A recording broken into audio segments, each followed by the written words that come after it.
começa esse processo de reversão na tendência, né, nos novos casos semanais de síndrome respiratória aguda grave, que são aquelas internações por infecções respiratórias, né, justamente associadas à Covid, né? E em maio a gente já vê a intensificação desse processo já em diversos estados, inclusive. Então é um movimento, né, que é bastante acentuado já, para ter uma ideia, né, a gente, lá com a comparação da linha do tempo aí, né, de como é que a Covid estava impactando nesse caso de síndrome respiratória aguda grave. Lá em janeiro, né, no pico da Ômicron, cerca de 90% dessas internações por infecções respiratórias estavam associadas à Covid. Mas ali entre março e maio, isso caiu para cerca de 35% aproximadamente, né? Porque a gente tinha a Covid diminuindo, né, desde a segunda quinzena de janeiro, outros vírus respiratórios crescendo nas crianças, enfim. Agora, no mês de maio, a contribuição da Covid para essas internações voltou para casa de 60% aproximadamente, né? Então, isso dá uma dimensão aí de como realmente a Covid volta a ser o principal vírus associado, né? E a gente teve um aumento também aí, comparando a primeira semana de abril com a última semana agora de maio, tem um crescimento de cerca de 50% nos casos da população em geral. E se a gente olha só adultos, que é onde a Covid impacta mais, no Brasil, esse aumento aí na média móvel é na casa de 120%. Então, realmente, é um crescimento bastante significativo.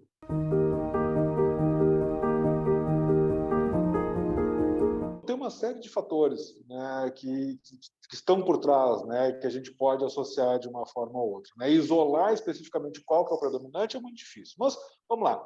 O clima, certamente, agora passa a ser um fator importante, né? Nos últimos 2 invernos, a gente tinha um comportamento da nossa população muito diferente. Então, o clima acabou não sendo um fator importante para a transmissão da Covid.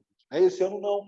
Esse ano, porque justamente desde janeiro a gente vem relaxando, né? Então, a gente já está aí com mais ou menos a nossa rotina pré-epidemia, né? Já desde lá de meados de janeiro, fevereiro. Então, esse comportamento favorável, né, que facilita a transmissão de vírus respiratórios, certamente tem um papel muito importante, né? E as máscaras, como tu colocaste, têm um papel central nessa questão. Tá? Tem ainda, né, o fato de que a gente tem ainda um percentual muito grande da nossa população que não tomou a dose de reforço, né? E isso é muito importante. A gente sabe que, principalmente em relação ao Ômicron, né, que é a variante dominante, as suas sublinhagens, a dose de reforço para evitar a internação é extremamente importante, né? E a gente não teve uma adesão adequada. Então, a gente precisa resgatar isso. E, por fim, a questão ainda, né, de que é similar à questão da dose de reforço, mas o fato de que, quando a gente olha o último grande pico da Covid, o último grande momento de exposição, foi ali final de dezembro, começo de janeiro. Já se vão 4 meses, né, desse período. Então, a nossa imunidade natural, né, pela exposição naquele período também já está diminuindo. Então, quando a gente junta todos esses fatores, a gente acaba, né, deixando o terreno muito fértil, né, para o vírus ganhar espaço e voltar a circular com maior intensidade.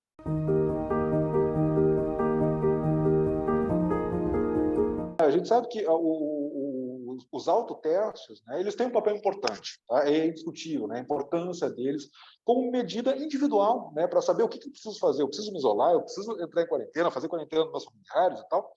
É muito importante, né? É uma ferramenta auxiliar muito boa. Só que, infelizmente, no Brasil, se optou, né, por não atrelar, né, não criar um sistema de notificação próprio para esse tipo de teste, né, como outros países fizeram. Isso seria muito importante. Aqui não, aqui se optou por, olha, se eu testar positivo com autoteste, eu tenho que ir lá no posto de saúde, fazer um novo teste para daí, se der positivo, isso ser notificado no sistema oficial, ou comprar um teste de antígeno na farmácia para realizar na farmácia e notificar. Então, isso tudo acaba tendo impacto, né, e diminui o número de registros associados aos casos leves. Junta isso com o fato de que a população está menos preocupada com a doença, né, também acaba impactando. Então, sem dúvida nenhuma, hoje, principalmente em termos de casos leves, a nossa subnotificação tende a ser muito mais elevada. Então, a gente está olhando, de novo, fundamentalmente só para casos graves, né, para ter um referencial de como está a nossa situação. E como a vacina diminui o risco de se internar, o que era antes a ponta do iceberg, esses casos graves, hoje é a ponta da bandeira em cima do iceberg, né? Porque o risco é muito menor. Então, para cada caso internado, hoje a gente tem muito mais casos leves circulando. E aí essa notificação, esse problema de subnotificação dos casos leves, acaba tendo, sim, um papel muito importante, né, da gente ter uma avaliação adequada de qual é o cenário atual.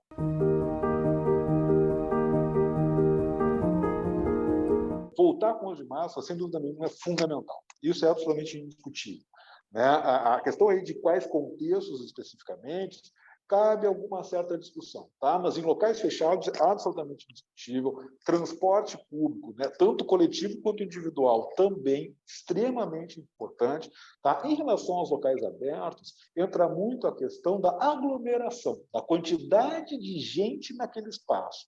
Se é um evento com muita gente muito próximo do outro, a máscara é, sim, um aliado muito importante, né? Porque aí o simples fato de ser espaço aberto não vai resolver, né? Ele vai, sim, continuar tendo um risco de infecção muito grande por conta da quantidade de gente e a proximidade. Então, é, sim, uma situação, né, que é importante, né? Inclusive, a gente já vinha falando desde lá de fevereiro, inclusive, quando a gente viu a explosão de casos de vírus sincicial respiratório nas crianças pequenas, a gente já alertava, olha, essa questão da gente estar já negligenciando o uso de máscara em contextos específicos já está cobrando um preço no nosso público infantil. Naquele momento, eram outros vírus respiratórios, agora é a Covid. Então, é sim algo muito importante que a gente precisa resgatar e entender que é um aliado que veio para ficar.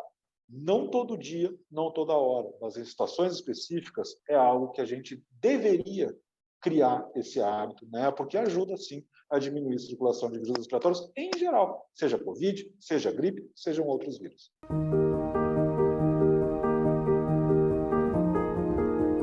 Tudo vai depender muito do nosso comportamento, de como é que nós iremos reagir. É sempre muito difícil a gente conseguir fazer esse tipo de projeção do que vai acontecer, porque justamente tem esses fatores, inclusive comportamentais, que influenciam. Né? Mas o que está muito claro? Que nós estamos, sim, num novo período de crescimento, e um crescimento já muito acentuado em alguns estados. Ou seja, essa caminhada já começou. Né? Aonde ela vai parar depende muito do que nós estamos dispostos a fazer, como é que nós iremos enfrentar esse cenário que já se iniciou. Né? Então, o crescimento já está muito claro e bastante acentuado em alguns locais. Então, se a gente vai já chamar de onda ou não, aí é uma outra questão, mas o crescimento já está estabelecido. Tá? Cabe a nós, né, adequar o nosso comportamento para frear esse processo o mais rapidamente possível.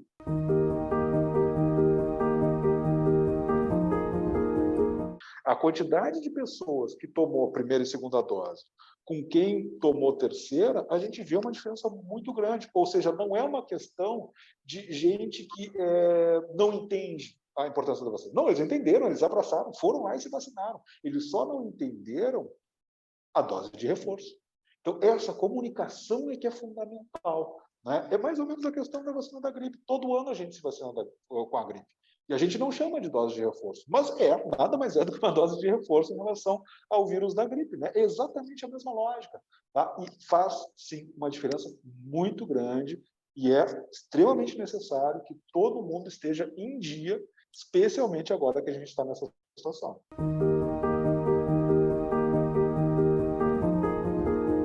Tem um último detalhe aí que é importante a gente dar um certo destaque, tá? Que é o cenário em que a gente já vinha vivendo nas crianças pequenas de 0 a 4 anos. Que era o quê? A gente já tinha a questão do vírus sincicial mantendo um patamar de internação nesse público muito elevado. E é um vírus respiratório, tá? Ou seja, a máscara também vai ajudar. Mas a gente já vinha, desde fevereiro, tá, que a gente veio no crescimento, estacionou lá em cima, e agora com a Covid voltando, a tendência é gerar ainda mais casos de internação nas crianças pequenas, né? E é justamente o grupo que não tem vacina até hoje. Então, a gente, usando máscara, a gente está, inclusive, protegendo esse grupo que é impactado, tem, entre as crianças e adolescentes, é o grupo de maior risco para a internação, tá? E não tem acesso à vacina. Então, a gente vai dar aí uma proteção, né, essa questão da coletividade, né, que é muito importante.